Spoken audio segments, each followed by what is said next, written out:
मागच्या एपिसोडमध्ये मी तुम्हाला पुरीला कसं जायचं आणि तिकडच्या स्टेबद्दल सांगितले होते। तर नमस्कार मित्रांनो, मी राहुल जठार आणि जगन्नाथपुरीच्या दुसऱ्या एपिसोडमध्ये मी तुम्हाला सांगणार आहे की पुरीमध्ये काय काय बघायचं आणि ते सगळं बघण्यासाठी ट्रॅव्हल कसं करायचं। तर आधी हा व्हिडिओ सेव्ह करून घ्या। पुरी आणि भुवनेश्वरच्या आसपास बघण्यासारख्या खूप सुंदर गोष्टी आहेत, पण त्या सगळ्या गोष्टी सिटीपासून थोडेसे लांब आहेत, त्यामुळे विदाऊट व्हेकल ते सगळं बघणं शक्य नाही। म्हणून पुरीमध्ये फिरण्यासाठी भरपूर ट्रान्सपोर्ट ऑप्शन्स अवेलेबल आहेत, ज्यामध्ये तुम्हाला कार 700 ते 800 रुपये पर हेड, रेंटेड बाईक 300 ते 400 रुपये 2 लोकांसाठी किंवा पब्लिक ट्रान्सपोर्ट 200 ते 300 रुपयांमध्ये मिळून जाईल। हे सगळे चार्जेस आम्हाला आलेल्या अनुभवातून आणि तिकडे 8-10 लोकांना ट्रॅव्हल एजंट्सला विचारून टाकले आहेत। कदाचित तुम्हाला आणखीन स्वस्त मिळून जातील। सगळ्यांचे कॉन्टॅक्ट डिटेल्स डिस्क्रिप्शनमध्ये दिले आहेत, एकदा चेक करून घ्या। पुरीमध्ये इलेक्शन असल्यामुळे आणि ट्रान्सपोर्टला परमिशन नसल्याने आम्हाला 7 लोकांसाठी 7000 रुपयांमध्ये एर्टिगा कार मिळाली होती। पण तुम्ही तिकडे 2-3 ट्रॅव्हल एजंट्सला विचारूनच व्हेकल बुक करा, म्हणजे कार 5000 रुपयापर्यंत मिळून जाईल, ज्यामध्ये ते तुम्हाला पहिल्या दिवशी गोल्डन बीच, चंद्रभागा बीच, कोणार्कचे सूर्य मंदिर,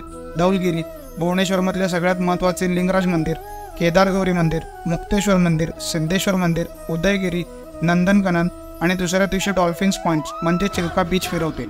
या सगळ्यांमध्ये कोणार्कचे सूर्य मंदिर आणि जगातल्या सगळ्या शिवलिंगांचे राजा असलेले भुवनेश्वरमधले लिंगराज मंदिर हे संस्कृतीच्या दृष्टीने खूप महत्त्वाचे आहेत। त्यांचे पूर्ण डिटेल्स पुढच्या एपिसोडमध्ये सांगेल, तसेच 2 दिवसांचा प्रॉपर प्लॅन पण सांगेल। त्यासाठी पेजला फॉलो करून ठेवा आणि हा व्हिडिओ तुमच्या मित्रांनाही पाठवा। धन्यवाद।